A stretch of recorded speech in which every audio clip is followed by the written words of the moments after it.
তেল মশলা ছাড়া এবং কোনো ধরনের রোদে দেওয়ার ঝামেলা ছাড়াই আমের আচার তৈরি করব। এটা খুবই কম সময়ে তৈরি করে নেওয়া যায় এবং অল্প উপকরণে তৈরি করে নেওয়া যায়। আসসালামু আলাইকুম, আমন্ত্রণ রইল আজকের রেসিপিটি দেখার জন্য। আশা করছি কাছে দূরে সবাই অনেক বেশি ভালো আছেন। গতানুগতিক তেলের আচারের চেয়ে একটু ভিন্ন স্বাদের এই আচারটা খেতে কিন্তু অসাধারণ লাগে। আর রেসিপিটি ভালো লাগলে লাইক, কমেন্ট, শেয়ার করে পাশে থাকতে পারেন এবং চ্যানেলটাকে সাবস্ক্রাইব করে নিতে পারেন। এখানে আমি 5টা আম নিয়ে নিয়েছি। একটু বড় ধরনের আম নিয়ে এভাবে টুকরো করে কেটে নিয়েছি। চাইলে কিন্তু মাঝখানে ফালি না দিয়ে লম্বা টুকরো করেও কেটে নেওয়া যেতে পারে। এখন আমগুলোকে আমরা ভালোভাবে ধুয়ে নেব। পানি দিয়ে কয়েকবার পানি পাল্টে ধুয়ে নেওয়ার পর 1 টেবিল চামচ লবণ দিয়ে ভিজিয়ে রাখতে হবে 3 থেকে 4 ঘন্টা। এই পানিতে ভিজিয়ে রাখার কাজটা কিন্তু অবশ্যই করতে হবে। তাতে কি হবে, এই আম আচারটা যেহেতু মিষ্টি ধরনের হয়, আমের যে টক ভাবটা সেটা চলে যাবে। তো 3 থেকে 4 ঘন্টা ভিজিয়ে রাখার পর স্ট্রেন করে নিয়েছিলাম। পানিটা ঝরিয়ে নিতে হবে যে কোনো স্ট্রেনারে দিয়ে। পানি ঝরিয়ে নেওয়ার পর একটা শুকনো কাপড়ের উপর বিছিয়ে রাখবো এবং একদিন ফ্যানের বাতাসেই শুকিয়ে নিতে হবে। তাহলেই কিন্তু এই আমের আচারটা তৈরি করার পর গলে যাবে না, আমগুলো কিন্তু আস্তই থেকে যাবে।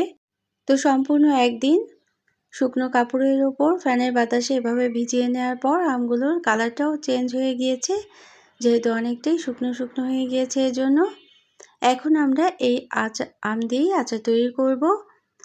আর আচার তৈরি করার জন্য আরও 2টি উপকরণ লাগবে, সেটা হচ্ছে আদা এবং শুকনো মরিচ। তো আদা আমি পাতলা স্লাইস করে কেটে নেব এবং শুকনো মরিচগুলো পাতলা স্লাইস করে কেটে নিতে হবে। এই আমের আচারটা কিন্তু গতানুগতিক যে তেলের আচার থাকে তার চেয়ে একটু ভিন্ন ধরনের, মিষ্টি ধরনের আচার। এতটাই মজাদার এই আচারটা, এক বসাতেই অনেকগুলো আচার খেয়ে নেওয়া যায়। সবাই কিন্তু অনেক বেশি পছন্দ করে, ছোট থেকে বড়, যেহেতু মিষ্টি আচার এই জন্য। তো একটু ঝাল ঝাল, টক টক এবং মিষ্টি মিষ্টি যে আচারটা, সেটাই হচ্ছে এই আচার, কাশ্মীরি আচার। তো আচারটা অনেকের কাছে গলে যায়। তো এইভাবে করে তৈরি করলে কিন্তু আমগুলো গলে যাবে না। তো আমি 1 কাপ পরিমাণ চিনি দিয়ে দিলাম এবং সামান্য পানি দিয়ে চিনিটাকে কড়াইতে দিয়ে গলিয়ে নিতে হবে। খুব বেশি পানি দেওয়ার কিন্তু দরকার নেই, তাহলে কিন্তু পানি শুকিয়ে নেওয়ার আবার ঝামেলা থাকবে। তো কয়েক মিনিট নেড়ে চেড়ে মশলা 2টি উপকরণ দিয়ে দেব, অর্থাৎ শুকনো মরিচ এবং আদা কুচি করে রাখা, সেটা দিয়ে দেব। দিয়ে দেওয়ার পর কয়েক মিনিট নেড়ে নিতে হবে। যখন একটা সুন্দর ঘ্রাণ ছড়িয়ে পড়বে ঠিক তখনই কিন্তু আমরা আমগুলোকে দিয়ে দেব। তো আমগুলোকে দিয়ে প্রথম পর্যায়ে কিন্তু মিশিয়ে নিতে হবে চিনির সাথে। আমাদের চিনিটা গলে গিয়েছে, ঠিক এই পর্যায়ে এসে আমগুলো দিয়ে দিতে হবে। ফুটে ওঠার পর চিনিটা যখন ফুটে উঠবে এবং গলে যাবে, তখনই কিন্তু আমগুলো দিয়ে খুবই ভালোভাবে মিশিয়ে নিতে হবে। প্রথম পর্যায়ে খুব বেশি নাড়ানাড়ি করতে হয় না এবং যদি এইভাবে করে আমগুলো শুকিয়ে নেওয়া হয়, তাহলে আচারটা তৈরি করতে 10 থেকে 15 মিনিট সময় যথেষ্ট। তো এখন কিছুটা সময় এভাবে করে রেখে দিতে হবে এবং 2-1 মিনিট পর পর নেড়ে দিতে হবে। তো লবণ দিয়ে দিলাম পরিমাণ মতো, এখানে 1 চা চামচ পরিমাণ লবণ দিয়ে দিয়েছি। তো এখন খুবই ভালোভাবে মিশিয়ে নিতে হবে। মিশানোর কাজটাই কিন্তু খুব জরুরি। চিনিটা আমগুলোর সাথে খুব ভালোভাবে মিশে যাবে এবং চিনির যে পানি উঠবে, এই পানিতেই আমগুলো সিদ্ধ হয়ে যাবে। তেলের কিন্তু প্রয়োজনই নাই, গুড়েরও প্রয়োজন নাই, চিনি দিয়েই আচারটা তৈরি করে নেওয়া যায়। আর রোদে দেওয়ারও কোনো ঝামেলা নেই। তবে একটু পরিপক্ক ধরনের আম দিয়ে যদি এই আচারটা তৈরি করা হয়, তাহলেই কিন্তু এই আমের আচারটা গলে যাবে না। এই বিষয়টা খেয়াল করতে হবে, অর্থাৎ যে আম আটি হয়ে গিয়েছে সেই আম দিয়েই এই আচারটা তৈরি করে নেওয়ার চেষ্টা করবেন। এই ছোট ছোট টিপসগুলো ফলো করলেই এই আচারটা অনেক বেশি সুস্বাদু হয়ে যাবে খেতে। তো এই পর্যন্ত যারা দেখলেন একটা লাইক দিতে ভুলে গিয়েছেন, অবশ্যই একটা লাইক দিয়ে দিতে পারেন, প্রয়োজনে কমেন্ট করতে পারেন এবং শেয়ার করতে পারেন ফ্রেন্ডস অ্যান্ড ফ্যামিলির সাথে। আর যারা প্রথম ভিজিট করছেন তারা চাইলে চ্যানেলটাকে সাবস্ক্রাইব করে বেল বাটনটাকে একটা প্রেস করে রাখতে পারেন, তাহলে নোটিফিকেশন পেয়ে পরবর্তী রেসিপিগুলো দেখে নিতে পারবেন। মাত্র 15 মিনিট নেড়ে দেওয়ার পর এবং চুলার আঁচটা লো মিডিয়াম আঁচে রেখেই এই পর্যায়ে আচারটা তৈরি করতে হবে। প্রথম পর্যায়ে কিন্তু চুলার আঁচটা মিডিয়ামে রাখতে হবে এবং এই পর্যায়ে এসে চুলার আঁচটা কিছুটা সময় বাড়িয়ে দিতে হবে এবং কিছুটা সময় যদি লেগে যায় তাহলে কিন্তু লো মিডিয়াম আঁচেই রেখে দিতে হবে।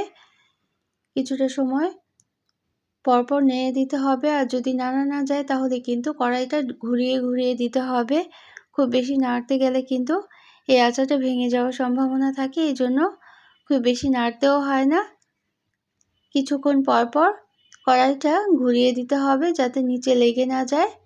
আর যে কোনো মোটা ধরনের কড়াইতেই এই আচারটা তৈরি করে নিতে হবে। অবশ্যই কিন্তু পাতলা অ্যালুমিনিয়ামের কড়াইতে যদি তৈরি করা হয় তাহলে কিন্তু নিচে লেগে যেতে পারে, আর অ্যালুমিনিয়ামের কড়াইতে তৈরি করলে অ্যালুমিনিয়াম থেকে একটা কালার উঠবে এবং সেই কালারের জন্য এই আমের আচারটার স্বাদ কিন্তু পরিবর্তন হয়ে যেতে পারে। এই জন্য যে কোনো লোহার কড়াই কিংবা এরকম দস্তার কড়াই বা ননস্টিক প্যানেই এই আচারটা তৈরি করে নেওয়ার চেষ্টা করবেন, তাহলে কিন্তু আচারটা পারফেক্টলি তৈরি করতে পারবেন।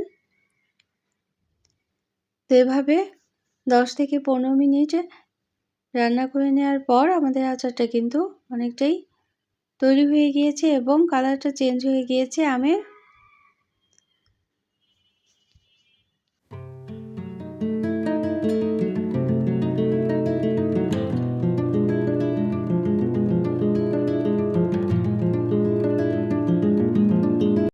তো ঠিক নামানোর আগে 3 টেবিল চামচ ভিনেগার দিয়ে দিলাম এবং নেড়ে নামিয়ে নেব। এই ভিনেগারটার জন্যই সারা বছর আমের আচারটা ভালো থাকবে এবং নষ্ট হবে না, সারা বছরই সংরক্ষণ করতে পারবেন ঠিক এভাবে করে যদি শেষ পর্যায়ে এসে ভিনেগারটা দেওয়া হয়। যেহেতু আমরা তেল দেইনি এজন্য এই ভিনেগারটা অবশ্যই দিতে হবে।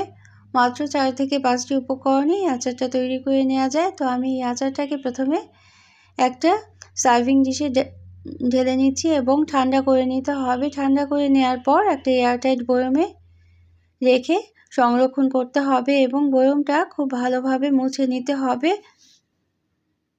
অর্থাৎ যেই বয়মে আমরা আমের আচারটা সংরক্ষণ করব সেই বয়মে যেন কোনো প্রকার পানি না থাকে সেটা খেয়াল করতে হবে। তো এই পর্যন্ত যারা দেখলেন সবার জন্য রইল অনেক অনেক ভালোবাসা, অনেক অনেক শুভকামনা। অন্য কোনো দিনে অন্য কোনো রেসিপি নিয়ে আসবো। আমার চ্যানেলে আরও কিন্তু অনেক আমের আচারের রেসিপি আছে, সেগুলো চাইলে দেখে নিতে পারেন। তো সবার জন্য অনেক অনেক শুভকামনা, যেন আমরা সবাই ভালো থাকতে পারি এই দোয়াই করি। Thanks for watching. আল্লাহ হাফিজ। আসসালামু আলাইকুম।